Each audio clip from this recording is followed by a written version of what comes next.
আমাদের জন্য রাসূল পাক সাল্লাল্লাহু আলাইহি সাল্লামের আদর্শই উত্তম আদর্শ।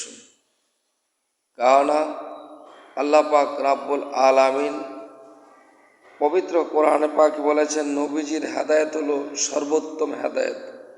তাই আমাদের উদ্দেশ্য থাকবে রাসূল পাক সাল্লাল্লাহু আলাইহি সাল্লামের আদর্শ কোরআন সুন্নাহর আলোকে জীবন প্রতিষ্ঠিত করা, কোরআনের আইন রাসূলের সুন্নতকে প্রতিষ্ঠিত করা। কারণ আল্লাহ পাক বলেছেন, লাকাদ মান্নাল্লাহু আলাল মুমিনিনা ইয বাআসা ফীহিম রাসূলাম মিন আনফুসিহিম ইয়াতলু আলাইহিম আয়াতিহি ওয়া ইউযাক্কিহিম ওয়া ইউআল্লিমুহুমুল কিতাবা ওয়াল হিকমা। অর্থাৎ আল্লাহ পাক বলেন, নিশ্চয়ই আল্লাহ তাআলা মুমিনগণের প্রতি ইহসান করিয়াছেন এই রূপে যে তাহাদের নিকটে তাহাদের মধ্য হইতে একজন রাসূল পাঠাইয়াছেন। তিনি তাহাদের নিকট আল্লাহর আয়াত পাঠ করিবেন, তাহাদিগকে পবিত্র করিবেন এবং তাহাদিগকে কিতাব ও হিকমত শিক্ষা দিবেন। ওয়া ইন কানু মিন কাবলু লাফি দালালিম মুবিন। যদিও তাহারা পূর্বে প্রকাশ্যে গুমরাহের মধ্যে ছিল।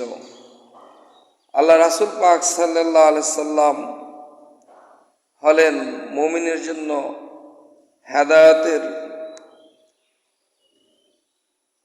মূল। রাসূল আকরাম সাল্লাল্লাহু আলাইহি সাল্লাম উম্মতের জন্য কোরআন নিয়ে এসেছেন আল্লাহর পক্ষ থেকে। নবীজি কাছে আল্লাহ কোরআন পাঠিয়েছেন।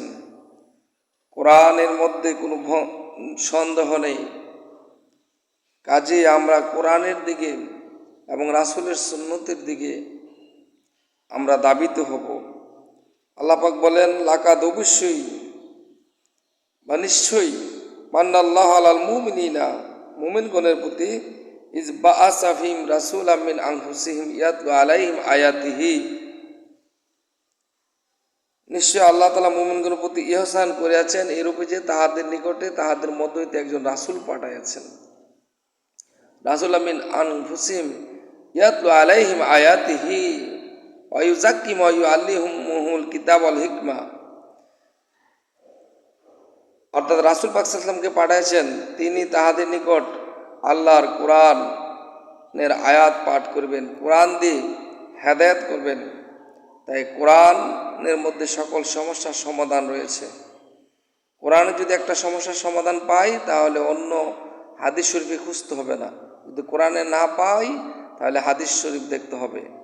কাজে কোরআনের মূল ব্যাখ্যা রাসূল পাক সাল্লাল্লাহু আলাইহি ওয়াসাল্লাম, কোরআনের মগজ, কোরআনের ঝান, নবীজি কোরআনকে ব্যাখ্যা বিশ্লেষণ করে বুঝাইয়া গেছেন।